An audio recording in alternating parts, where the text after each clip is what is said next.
A warm welcome. This is episode 183 of Stu's Wrestling Podcast. And have I got a guest for you today, all the way from Florida, by way of New York. It is former WWE, WCW, and ECW star. It's Mr. Big Vito. Vito on Stu's Wrestling Podcast today. It's an honor and a pleasure to have you on, sir. Stu, how's it going, and how is it going for all the Stu fans out there? I can't believe I'm on this podcast. It's a great opportunity to talk to all my fans all around the world. Stu, I heard a lot of great things about you. I hope you're going to send, a fruit basket to my door up above and beyond for what we're doing today. All right? Absolutely. Now, you've had quite the career in pro wrestling. You wrestled for all the top companies, and do you know what? I saw you started training with Johnny Rodz. Johnny Rodz, synonymous with the Northeast, and look how many guys he trained over the years. And just you starting out and training in pro wrestling, Vito. Well, started out at Johnny Rodz school, and, I was a basketball player coming into school where, wrestling was wrestling back then. You're wrestling men. And you were training, and the training was way different than it is today. And, we had a great class. You had Taz, you had Tommy Dreamer, you had Devon, you had a guy named Mondo Clean who was in the WWE. You had Bill DeMott, and you had myself, a good class, a good building block, plus a lot of other great athletes in that class. But when you talk about name-wise, or who came out of there, from that dojo, that's the guys who came out and who made their name.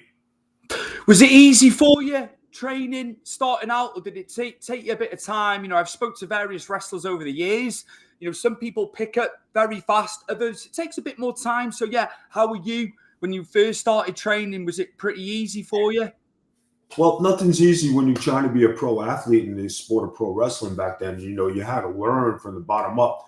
And if you couldn't get up, you couldn't wrestle. So I had to learn how to amateur wrestle, and I had to learn how to do other things in wrestling before, I could get going. And if it wasn't for repetition and practice and training 4 days a week, and doing all this stuff, and then it just didn't stop there, because I always trained and worked on my craft throughout my whole career by getting in the ring before matches, always prepping, always working, always being a student of the game. So, it was tough. You know what I mean? Nothing's easy, and you have to perfect it and, do what you got to do in the game.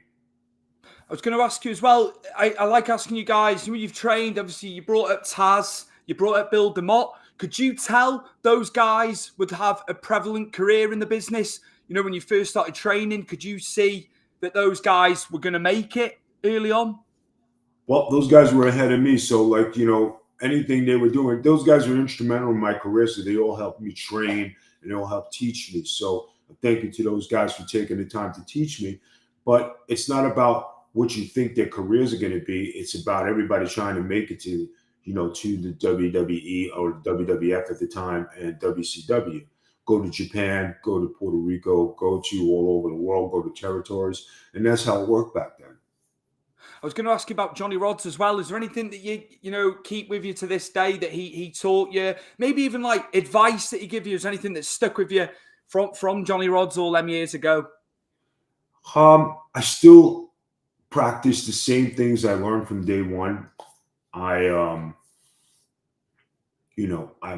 like I said, I'm a gym rat. I'm a creature of my own surroundings. So if it goes to the wrestling, I just was on a show this past weekend, right? I did 2 shows this weekend, right? So I got there early, and I said, you know what? I haven't gotten the chance to go work out in a long time, so let me get my gear on. So I go in the ring. I wrestle with one guy. Then it wound up into 2 guys, and then it wound up into 15 guys, and I'm actually teaching and training. So I wrestled for about an hour before the show, and I got to do a lot of stuff and just get some ring rust off. But the fact that I was able to wrestle for an hour and teach and train, that was a bonus. You know what I mean? Nobody asked me to do it. It's just, hey, guys, let's tag in and out. Let's get in there. And when you have all that experience, guys are nervous. They don't know what to do, but it's just working on the basics. There were no Nothing, no high spots, no nothing. It was just basic wrestling 101 and trying to teach these guys that wrestling psychology works and wrestling still is the same as before. Psychology, working from the ground up, practicing your craft, and just doing that. So, like, I wrestled my match, and then I went over to the second show and I wrestled again. And by the time I was wrestling my second show, I was, I felt good. I felt like I shook off some ring rust because, I'm just coming back and having the opportunity to wrestle in the ring for that longer period of time. And nobody thinks, that I'm not training, but it's just, muscle memory, knowing how to do it, experience, knowing what to do, what not to do. I mean, not to say I was the greatest high flyer of all time, but climbing to the top rope, dropping an elbow, dropping a flying headbutt, diving to the outside at the size I was back then, I'm not doing that right now. But if I had ring time to practice more and get my feet wet a little more, I could do it. But just knowing when to do it, what to do, and that's an experience. Do talents come up to you? Obviously, doing the show, it's fresh in the memory from the weekend. Wrestlers coming to you for advice. I hear a lot of guys say, well, people don't come to me and ask, but I'm sure with you, you're standing, you're so well known that they do come and ask for advice. Well, it's funny because these guys here, the Warriors of Wrestling, the one guy who owns the company is somebody I actually helped train. And believe it or not, the guys, they're all from Staten Island, New York, right? So there were a lot of guys who I met when they were kids, 13, 14, 15, 18. And I never treated them badly. And if they wanted to do a podcast like you're doing back then on AOL Messenger, or if I seen them around Staten Island, I always took the time to talk to them. And I'm still friends with them today. These boys became men. They have families. And I still have the same approach with them. And some of them guys went out of their way to come to the show just to say hello to me, give me a hug, how's it going? And a lot of the guys who were students at Joe Bellini School, Warriors of Wrestling, they all know the legend of Big Vito. So like when I come and I tell them, guys, Joe tells you this, and you guys are not practicing what you're doing. I said, I always watch your tapes, your training sessions. And if you guys are not listening to Joe, this is the same stuff I'm telling you. I said, and I don't talk to him before class, and I don't talk to him anything.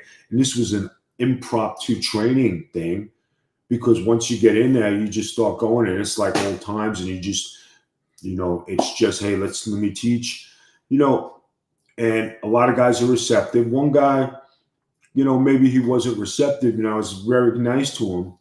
And I told him, I said, listen, we're here to learn. He started to get out of the ring. I said, where are you going? I said, this is how you learn. I said, there's no reason to leave the ring. Let's work on things.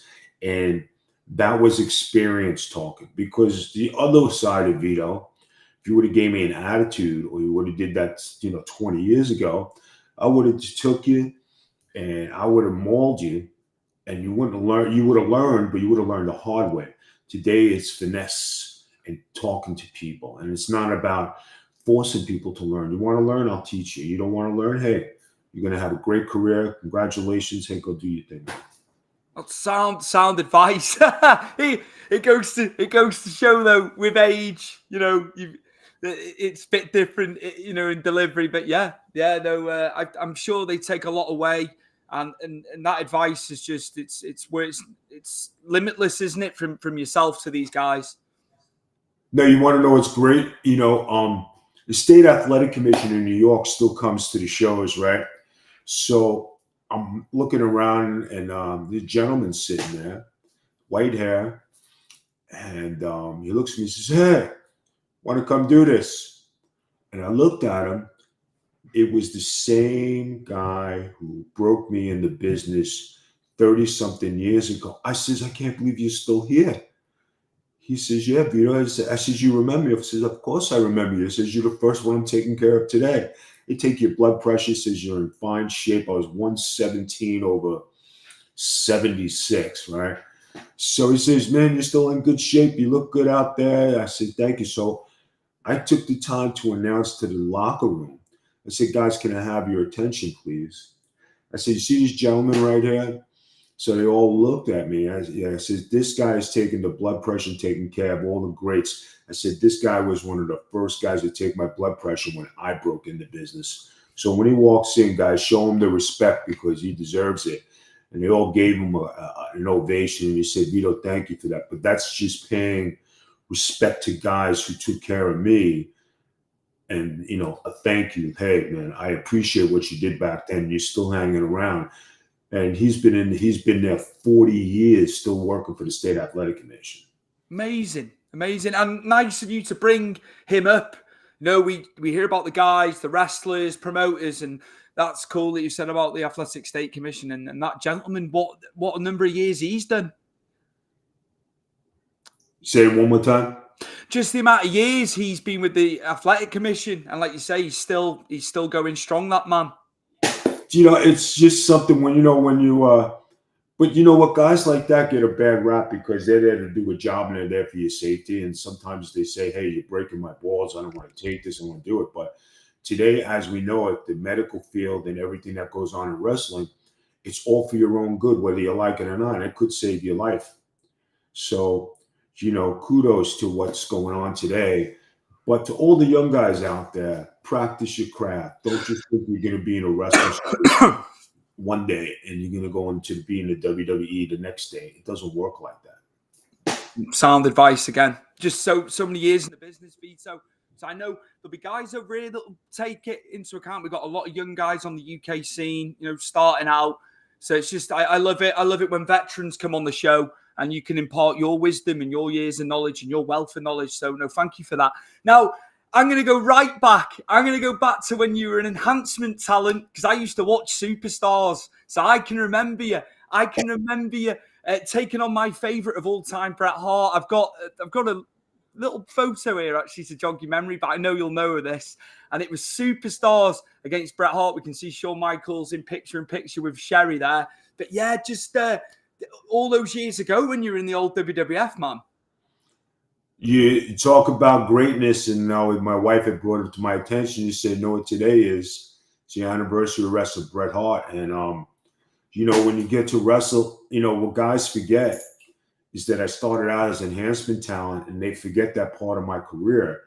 But that was the best part of wrestling on Superstars, and I wrestled all the greatest talent, of our generation. I wrestled Shawn Michaels in my very first WWF match against the Rockers. I wrestled Bret Hart 4 times in the WWF. I wrestled the Big Boss Man, the British Bulldog, the Undertaker, Virgil, Tatanka. I wrestled Typhoon. I wrestled, Owen and Coco. There he is, Skull Von Crush, looking to make it. You know what I mean? I was tough. I was eager. I wanted to learn. And that was my very first year in the wrestling business. If you guys ever, and when you talk about making it, you're standing under there and you're green, but they brought you in because they seen that you had some potential. And wouldn't you know it, I wound up working there from 91 to 98 on and off. And I was on TV more, everybody thought I was a regular. But it was a good time in my career because I was getting the best education from the greatest wrestlers of all time. So when you talk about that and people don't realize, oh my God, you wrestled, guys, I wrestled the whole Hart Foundation. I wrestled, the biggest stars. I wrestled Hulk Hogan. I wrestled Ric Flair. I wrestled Lex Luger. I wrestled, Kevin Nash. I wrestled Terry Funk. I wrestled, just about everybody that you could wrestle. And, kudos to those guys out there who were just getting out of the WWF at the time, like the Honky Tonk Man. And you had Johnny Rodz, you had S.D. Jones, Jimmy Powers, Bill Eadie, Ivan Koloff, you had Jimmy Superfly Snuka, Sergeant Slaughter. Those guys were my mentors, and they all took the time to teach me. And I always say thank you because, if it wasn't for those guys, I wouldn't be sitting here with you today. So, it's a good thing. It's a good thing. Good foundations for yourself being in there. With like, you listed the who's who there, and that was my favorite period. I started watching in 1990 as a kid. Yeah. The early 90s. A lot of people my age, Attitude Era, and it was great. It was fantastic, but I've got more affection for like the late 80s into like the early 90s. So what a time for you. Yeah, it's something that people don't put two and two together. You know what I mean? They see me now, and I'm still wrestling now, and I came up with another new character. And you always evolve in the wrestling business, and you just try to do your thing.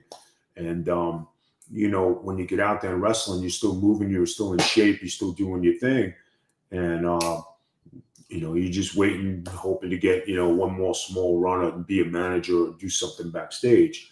So it's good. And like if I didn't have all that, I would, like I said, I wouldn't be sitting here. And to the guys in the territories back then, like Jack Veneno in the Dominican Republic, and Carlos Colon in Puerto Rico, Jerry Lawler in Memphis. I just seen Jerry Lawler at a convention, and I walked up to him. I haven't seen him for a while, and I still say thank you for giving me the opportunity to wrestle in Memphis, because that's what I learned. I say that to him all the time. He says, I appreciate it. He says, you look good. And, but a lot of guys don't do that. Mm-hmm. They think like it's like something bad. But if I didn't get the chance to learn, it was a whole brand of wrestling that's one-on-one psychology, Southern wrestling that like you didn't experience being, in the East. When you go to Southern wrestling, it's more. I wrestled the Moondogs. I wrestled the Rockers, the Dream Machine, the Boogie Woogie Man, Jerry Lawler. I was involved in the Eddie Gilbert and Jerry Lawler feud. Some pretty guys. I was in the first Memphis Memory Show. And then when you talk about, the greats in Puerto Rico, talking about Carlos Colon, Savio Vega, Abdul the Butcher, Chicky Star, Ray Gonzalez, Hurricane Castillo, Ricky Santana. Guys who took the time to teach me there. And you talk about, learning another brand of wrestling and another style. Then when you go to the Santo Domingo, Jack Veneno was the most famous wrestler there.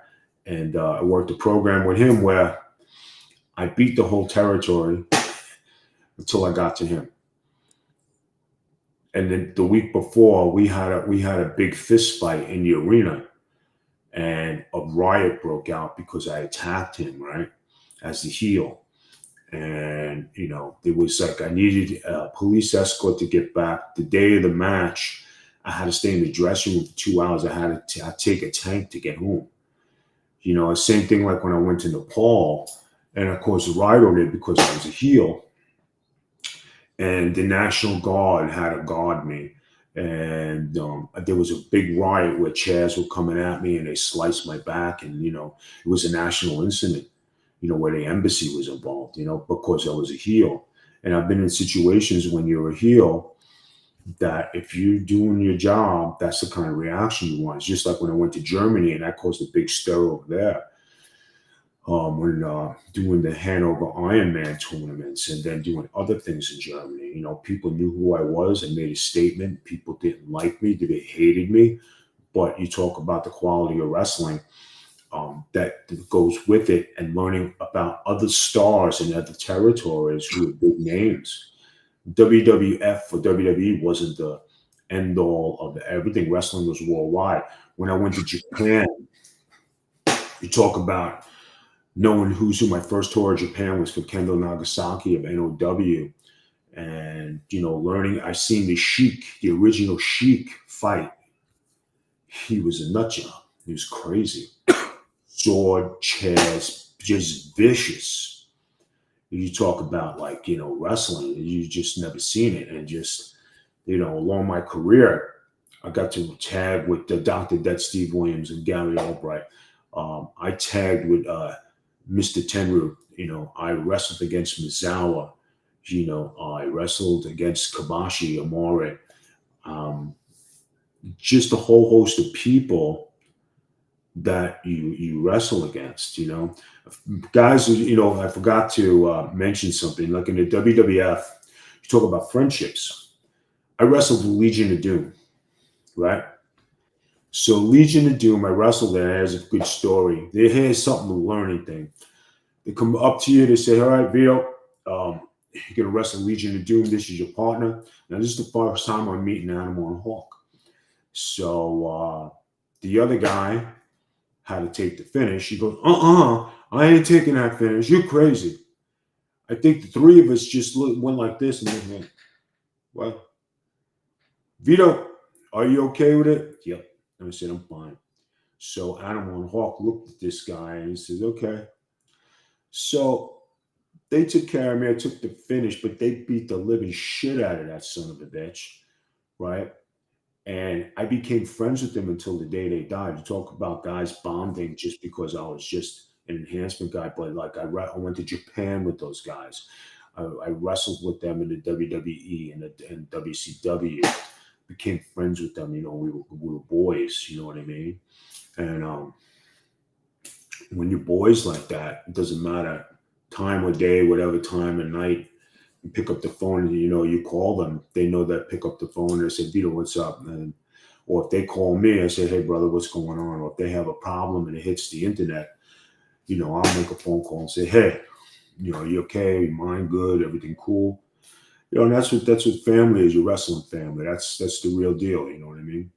Bonded for life. And we lost Animal in 2000. Sorry, we lost Hawk in 2003, didn't we? And then Animal not too long ago, man. But gone too soon, both guys. And I was at SummerSlam '92 at Wembley when they came out on the Harleys, and just incredible. And just your bond. We're in Hawk's last Japan tour. Last time I seen him. Now we were boys. So, hey, brother, you want to go to breakfast? This is there. I'll be down in a second. So they still call me Skull, right? Because Skull on Crush. Skull. I says, yeah, what's up, Paul? He says, I need you. You got to help me. I says, you all right? He says, hey, you got to come to my room. So I go to his room, and he opens the door, and there was blood everywhere. Walls, blanket, this, that, the other thing. And I said, what happened? I said, what'd you do? I was out and I think I tripped and he busted his nose. He had a big cut on his face. So my first instinct was clean the walls, change the blanket, go steal a comforter somewhere, and then go and do and get Joe. So I call up Joe. I said, Joe, you got to come to the room. He says, what happened? I says, Joe, you got to come. He says, I says, I need you. So we're in there and he just looked. He says, what the fuck? What happened? Oh, I was out and I fell. And he says, can you fix this? So I get my first aid kit and I start fixing him up and bandaging him. But the blanket and the walls, I says, I can't fix this. It was just covered. So me and Joe just shook our heads, and then, Hawk, he's on the bus, and I don't have no money. I said, that's because you need to be on budget, man. I says, let me put you on a budget, and then let's see what. So everybody was laughing. No, how am I supposed to live on this? I said, bro, you don't go home with any money. You spend all your money here. I said, you're crying, and I think they were making like $8,000 a week. Yeah. You that's big dollars, you know what I mean? No matter what you're talking about. And I said, bro, you're spending all your money. I said, I'm going to put you on budget. You're on the Vito budget. I said, I go home with money, and you making more than me. Oh, man, I don't know how you do it, but I need to have some money. I said, we'll put you on budget. So that was the whole thing. And then right after that tour, he passed away. So just some knowledge there. You know what I mean? Life is short. You never know. This is it.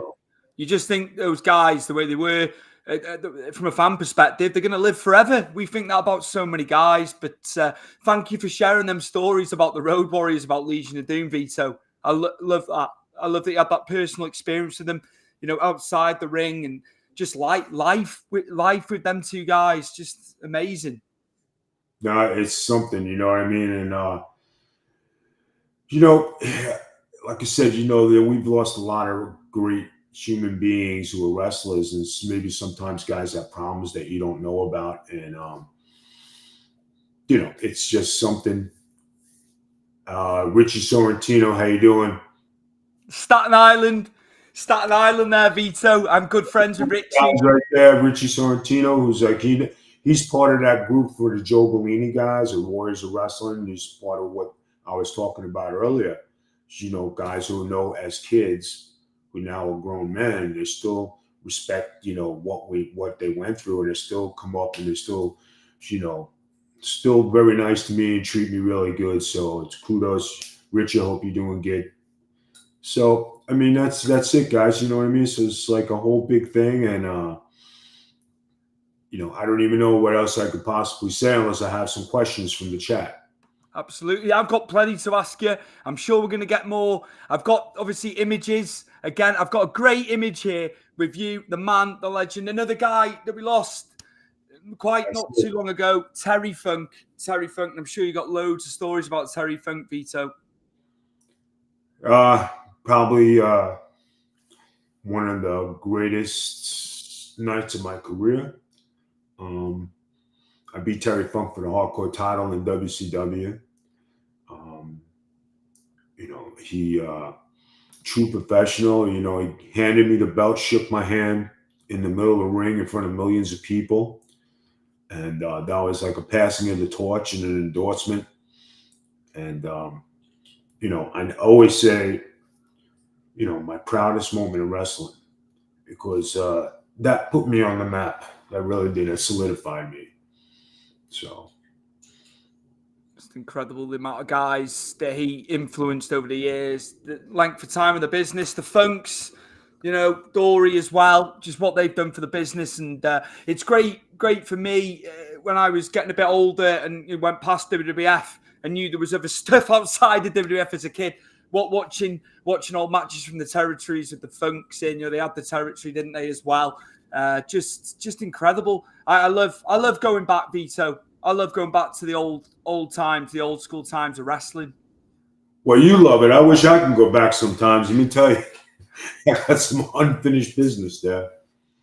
I've got another image here as well from WCW. You know, you wrestled for all the top companies, which is incredible. Just incredible. Yeah, your time in WCW. I'm sure the listeners and the viewers would love to hear some WCW stories. I mean, you know, right there is you're at the top of your game. You're the champ. You're the toughest guy in the building. Ain't nobody gonna kick your ass. And I look at that guy, and he was tough. He was tough, boy. You could see it, confident. You know, and then we got the family with Maria and Reno. That was another great thing. Talk about, you know, building relationships and doing storylines. But that guy right there, I mean, he was something. He was something. Two reigns as hardcore champion with Johnny Stamboli, and then obviously two tag team reigns in WCW as well with Johnny Stamboli. You know, the FBI, the incarnations, obviously the Italian factions, just brilliant. And I loved it. I loved it. I used to love watching WCW as well. And yeah, just that was obviously towards the back end, wasn't it, of WCW? Now, you know what?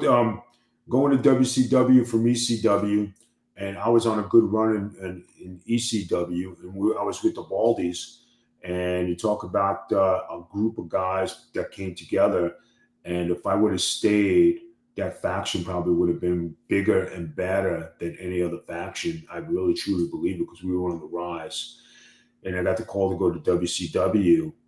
And they had, you know, a storyline, and they had Johnny the Bull sitting there, and he was a young guy and green as hell. And I said, Vito, can you teach him? And Tony Momolook, I said, yeah, I can do it. And off we went doing our stuff. The guys listened. I always took care of Johnny the Bull.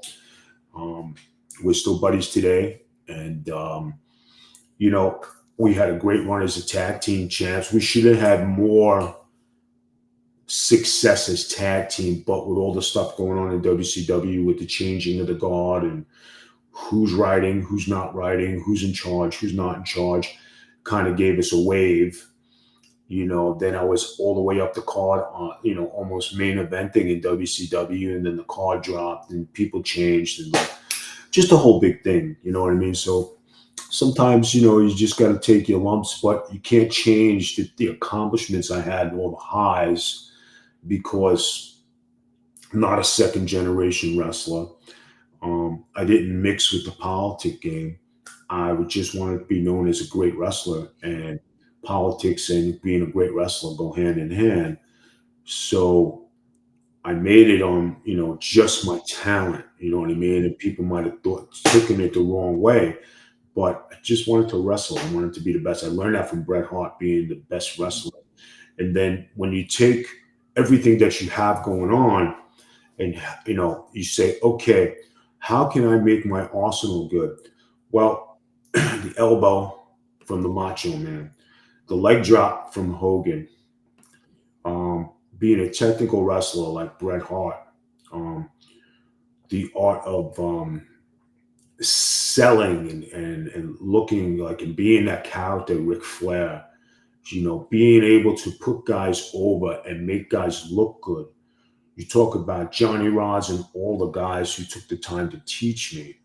The Honky Tonk Man played an instrumental part in my career, because I spent a lot of time with him and Bill Eadie. Those two guys, and Jimmy Snuka on the Indies, and they wouldn't never yelled at me, Vito, you do it like this, and this is the way you do it. And today, like even when I was teaching just this past weekend, I said, no, guys, you do it like this, and you do it like this. And it reminded me, all these years, talk to the guys, don't yell at the guys. You know what I mean? And this is what they did to me, and that's what I'm trying to pass on today. If I had a chance to be a trainer or be somewhere in a training facility, or be able to pass my knowledge on, that's how I would handle it, because that's what you need to do today. It's not the old days where you strong arm people and you made them do it. It's, finesse and politeness and being a gentleman and teaching them. You get more birds with honey, more bees with honey than you do with a shovel these days. You know what I mean? Because it's just a different society of wrestlers. So it's all good. What's your thoughts on modern product? I don't know if you watch modern stuff. I like to ask you guys, the business has changed so much. Just obviously because you're a vet, you've been around the business at peak times. What are your thoughts on what's being put out by the main promotions now, if you see any of it? I see everything, and there's a spot for me in a lot of different promotions, because there are guys who need that veteran presence, or to guide them and show them how to do a gimmick, how to get themselves over. There are a lot of guys who are incomplete because they don't know how to stand and take charge. They don't know how to, you don't have to say it with words, you do it with actions, and you don't have to scream it to the camera. I wish I could teach certain guys certain things and be part of certain factions, so this way I could, show them the ropes so they could be successful. If you don't have that vet with you, that veteran guy to help teach you and show you how it's done, some guys don't make it in the business. But if you have a guy who's willing to teach you, then I think you'd be more successful, and there would be a lot more successful wrestlers because they have that veteran presence around them, next to them. Sound advice. But again, we're going over the same stuff for these guys. Like so many veterans like yourself, this is wrong, that's wrong. And it's almost as if they're not learning what they're hearing off the veterans.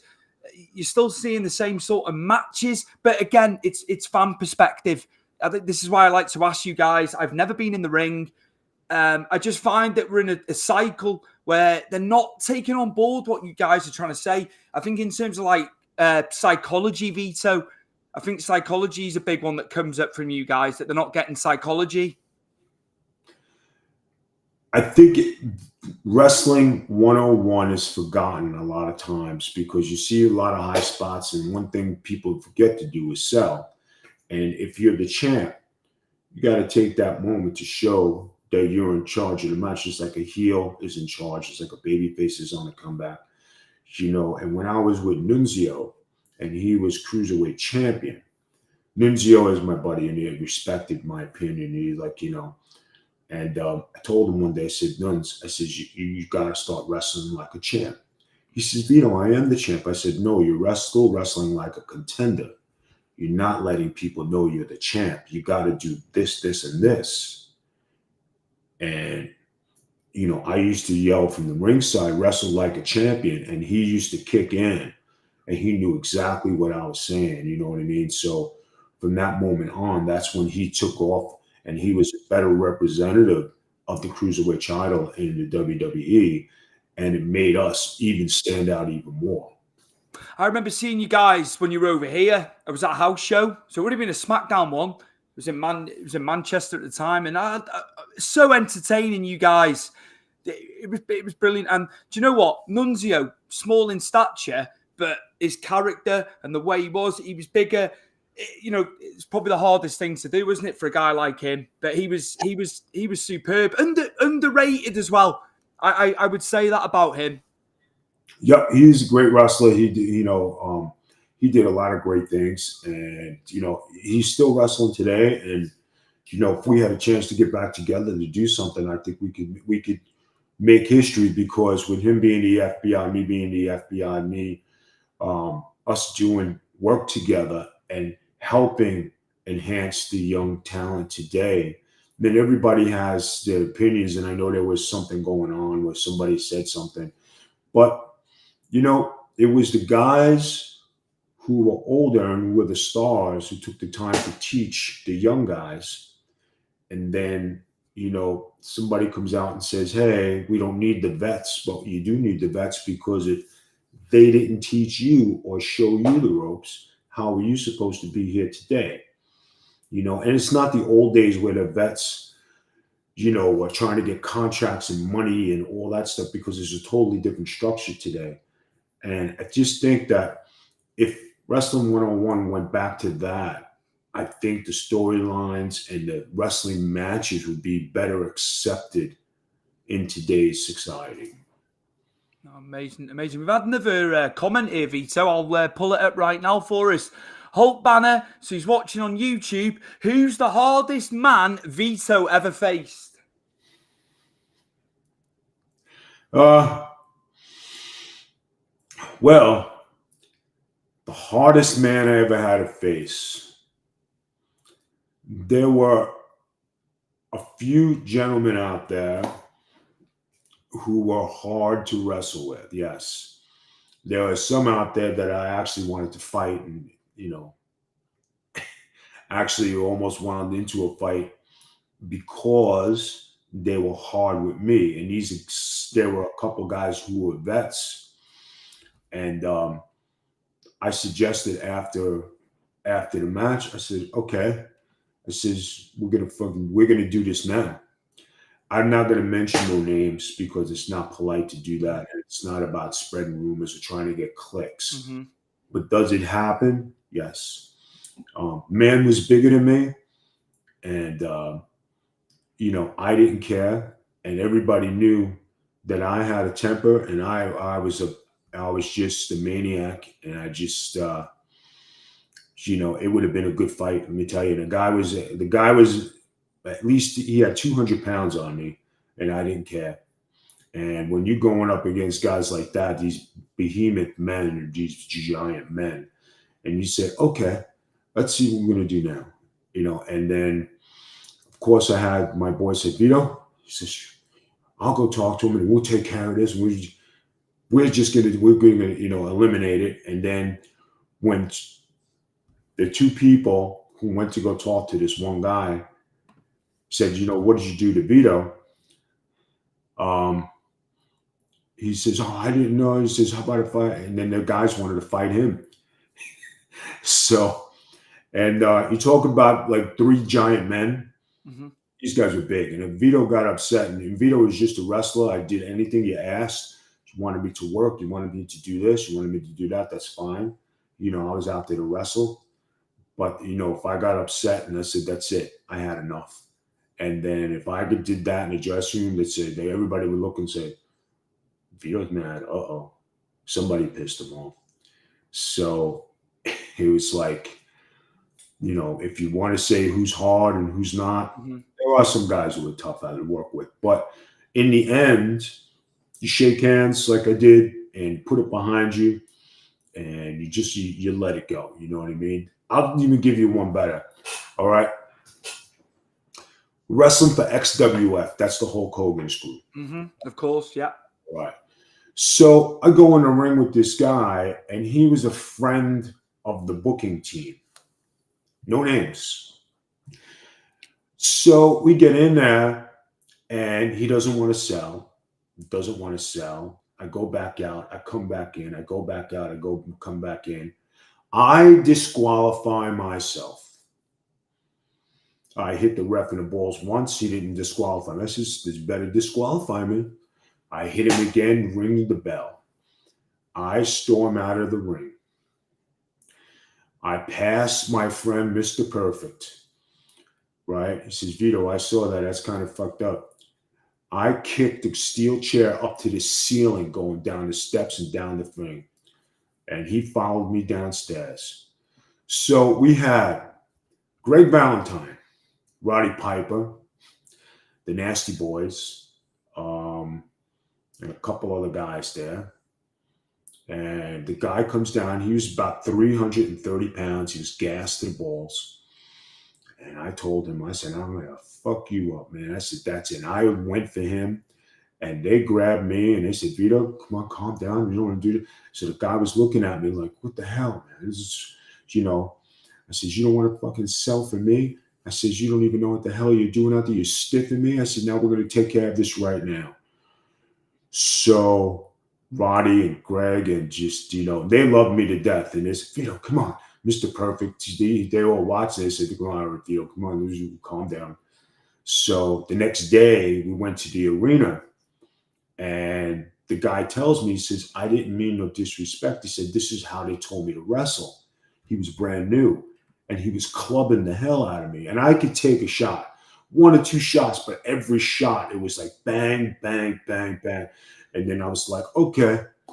He says, "This is how they told me to wrestle." He said, "I wasn't trying to do anything. I just don't know." So we put together a match, and we wound up having the match of the night. And everybody was thrilled and happy, right? And I worked with the guy, and I said, "Okay, be a pro." So I wound up being friends with the guy, and we wound up being buddies after that. And you talk about gaining respect for people. Sometimes you got to step up. And for the old school guys out there who were watching this, they knew exactly what was going on, and they said, "You know what? This is the way that you handle things." It's just like in the WWE, me and Nunzio fighting the Mexicals. And the Mexicals were coming up. And and me and Nunzio were doing great as a tag team. So Ricky Steamboat and Steve Keirn are sitting ringside. So Mexicals are not selling for Nunzio. And he says, "Vito, they're not selling." He says, "Okay, I'll handle this." I beat the shit out of the Mexicals, and I stiffed the living shit out of them. And they saw it, and they were looking at me, and then they saw it. So Steve Keirn and Ricky Steamboat are sitting there. So Nunzio was upset. I didn't care. I beat the hell out of them. I go back to the thing. He says, "Vito, let me talk to you for a second." I says, "Yeah." This is what's up. He says, "We've seen what you did out there." I says, "Yeah." I says, "You guys are old school guys, and if them guys don't want to sell for us, we're not job boys." I says, and I just did what was necessary. We respect that." He says, "We're going to talk to them because what they did suck." And they wrote it down in the report that they didn't sell for us. We go to TV the next day. Nunzio. So what happened with the Mexico? They said they didn't sell for us. So the next day they got yelled at. And then all of a sudden they were peaches and pie. "How could we help you? It's great to work with you. Let's work together. Can we sell?" You talk about guys selling the next day. but sometimes you gotta take care of business, and Mm-hmm. it's not being disrespectful to the guys. It's just a Mm. working thing of Absolutely. how we were brought up Mm. back then. Mm. It wasn't an everyday thing. And guys think, that if you stiff somebody, you take a shot, you get a hard shot, you go back, you laugh about it. Guy buys you a beer, whatever, that was just the norm. But, when you talk about a Greg Valentine, and he's me and him, we got along good, and we were buddies, just like Bill Eadie and all those guys. Not many times they stiff me in the ring and they'd laugh about it.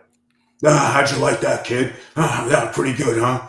And then if you hit them back, they liked it because you hit them back. So one time, we went to eat in this restaurant.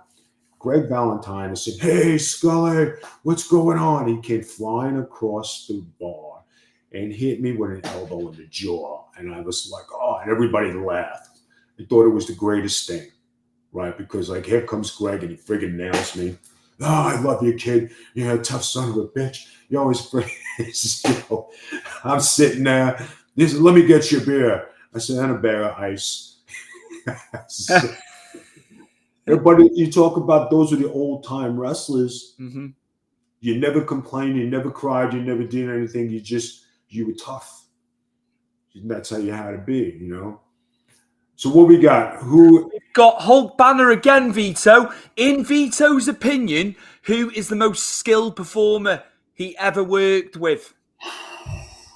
Good question. You're putting him on the spot here because he's wrestled everybody over the years. Well, if you're talking about my early career as, like, I guess most skilled, you talk about the best technical wrestler, it would be Bret Hart in the WWF, right? Because he was the best technical wrestler that I wrestled. Okay. When you talk about in ECW, you had a lot of great performers and skilled wrestlers, but the guy I clicked with was RVD, right? And Jerry Lynn, skilled guys who could wrestle, and we had great matches. Taz was a great wrestler. Sabu was a great wrestler. Um, you're talking about the Dudleys were great wrestlers. Um, there were a bunch of them, but when you talk about guys who were like technical in WCW, I got to wrestle against Ric Flair, and he's still at that time he was Ric Flair and still a great technical wrestler. So you talk about that's not to mention that guys weren't great wrestlers, because I wrestled a bunch of great wrestlers in WCW. But you talk about the guy who had the legacy and can make anything work with you. And when I tell you it's easy, and you go in there, Terry Funk. Mm-hmm. So I mentioned Terry Funk and Ric Flair, two most senior guys at the time who I wrestled with. Kevin Nash is another guy I wrestled with in a program who took care of me and guided me. Booker T, another guy in WCW. So you talk about greats, and then when you go to the XWF and you go to other places, you talk about those are guys. So but it doesn't go away from the guys I wrestled, the other guys, because they were great Mm-hmm. at things they did. But you talk about the most notable guys who, like, you say, okay, who's going to be good? And like I said, the gentleman who I was going to fight he was known as a bully. He wasn't bullying me. And was he tough to deal with? He was. Mm-hmm. But I stood up to him, and I was ready to go. And I was ready to throw hands, and I didn't care because, that's just the way you handle it. Absolutely. That not just in wrestling, in life. You got to stand up for yourself, no matter how big the other person is. So I'm taking a lot away with this, and yeah, absolutely, great advice, Vito. Thank you. No, it's just, and that doesn't mean everybody go out there and fight. No, don't get it wrong. Don't What get it means is just a different time and a different era, guys. Yes, of course.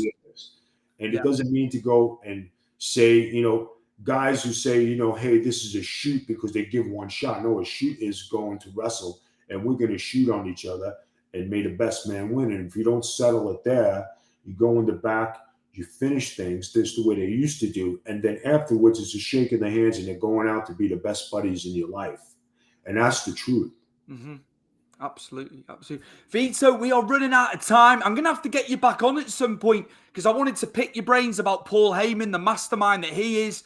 We will definitely get you back on. But I want to give a bit of a plug for the Vito brand before we go. I'd be remiss if I don't bring up the Vito brand. All right.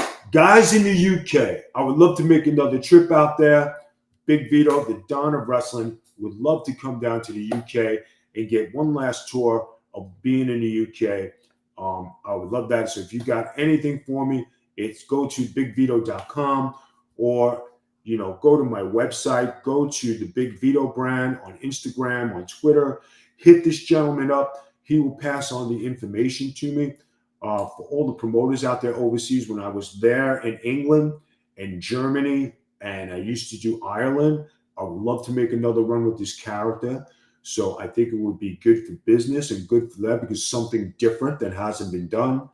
It would be good to see everybody out there because I know I have a lot of beautiful fans out there. So if you guys would like to book me, I would appreciate the work. We're also, the Big Vito brand is also doing this to help pay for medical bills for my wife, Miss Noelle Harlow, who is the brains behind everything. And she's the one who does all my, promotional stuff. So if you hit her up, Noelle Harlow on Facebook and you'd like to book me, get with her and she'll get things rolling for you. Stu, thank you very much for having me on the show. I appreciate it. It'd be a pleasure to come back on. I enjoyed talking, about all this stuff. It was great. And thank you for all the people in the chat for joining us. And thank you for everybody who took the time to say hello. I don't need to do my usual closeout. You've just done it. You've done it perfectly. You've done my job for me. See, but that's what makes it even better. Absolutely. I'm a better guest to have on. You don't have to do nothing. Just sit there and put the pictures on. This is it. When it makes my life easy, it's great. I love this. But no, thank you so much. We will definitely get you back on because we merely scratched the surface. You've been in the business for so many years. Just thank you so much for sparing the time and coming on Stu's Wrestling Podcast today, man. No problem. Thank you very much for having me. Everybody, the Big Vito brand, go to bigvito.com. Book me today. I'll see you in your hometown. My guest today has been former WWE, WCW, and ECW superstar, former WCW Tag Team Champion, former WCW Hardcore Champion, veteran pro wrestler. It's Big Vito. Vito, it's been an honor and a privilege having you on Stu's Wrestling Podcast, man. Take care.